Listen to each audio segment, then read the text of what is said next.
Get ready. Start. 1, 2, 3, 4, 5. Start. Now, sir, honorable members will recall that the bill was introduced in the House of the People on the 2nd September 1953. It has had a long history, and in one form or another, it has been before the public since the end of 1949. In the statement of objects and reasons, the various stages through which the bill has passed since 1946 have been summarized, and I need not recapitulate on this occasion the circumstances in which the then Government of India took the decision in early 1946 to initiate an inquiry into the reform of our company law. I would remind honorable members that between 1946 and 1948, the entire field of company law was carefully reviewed by two distinguished company lawyers who were appointed to recommend the broad lines on which the present act should be revised. Their recommendations were examined in the then Ministry of Commerce, and certain tentative departmental views which emerged were circulated in a comprehensive memorandum to all recognized trade and industrial associations, bar associations, the high courts, and the state governments that brought us to the end of 1949. Para. Many representations on this memorandum were duly received from chambers of commerce, trade and industrial associations, state governments, and the general public.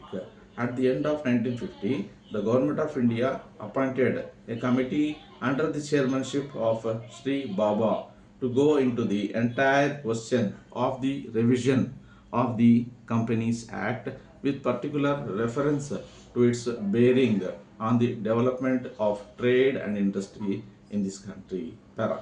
This committee examined a large number of witnesses in many parts of the country and submitted its report in March 1952. This report again was circulated to all state governments, chambers of commerce, and trade associations, high courts, and many other bodies.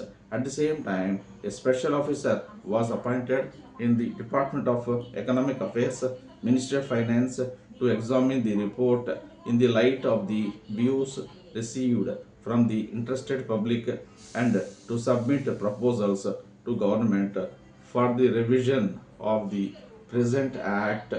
The bill now before the House is based largely on the recommendations of the Company Law Committee, modified in a few particulars. Para. Honorable members will notice that so far as public relations go, the bill has covered adequate ground. In a measure like the Companies Bill, however, which covers the entire field of the operation of joint stock companies, the limits of consultation and discussion can never be exhausted, and I would like to inform honorable members that although the bill was introduced in Parliament over 7 months ago, our officers have been engaged throughout this period in further studies and informal discussions with the interests concerned, and on occasions I have also participated in such discussions. I have also given some further thought to some of the issues arising out of the bill, and I propose at the appropriate stage to bring before the select committee any changes in the provisions of the bill which seems to be worthy of consideration in the light of this further examination. No honorable members will have noticed that the bill contains 6 classes and 12 schedules. I think it is probably one of the longest legislative measures in recent legislative history, but its size might be regarded as misleading unless I make a few comments. The bill is both, one must remember, a consolidating and amending measure as mentioned in the statement of objects and reasons. This is the first opportunity which has occurred since 1923 for the consolidation of the Companies Act. Advantage has been taken of this opportunity to redraft several long and complicated sections in the present act, which have been split up into a large number of clauses. This is the largest single factor accountable for the increase in the number of clauses in the bill. New clauses embodying substantial changes in the present law would hardly constitute more than a small fraction of the bill. Para. I would also draw attention to the structural changes in the bill to which reference has been made in the statement of objects and reasons.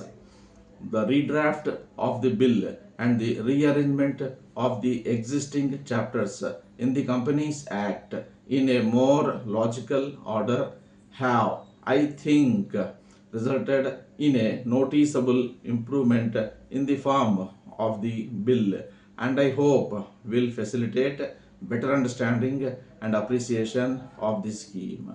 I wish that the act, which came into effect long ago, was implemented properly. I know that the minister here is very earnest in implementing it, but unfortunately, his colleagues at the state level are disappointing him. Unfortunately, no steps have been taken for trimming or toning up the administration at the state level and at the district levels. They have to be taken immediately. Stop.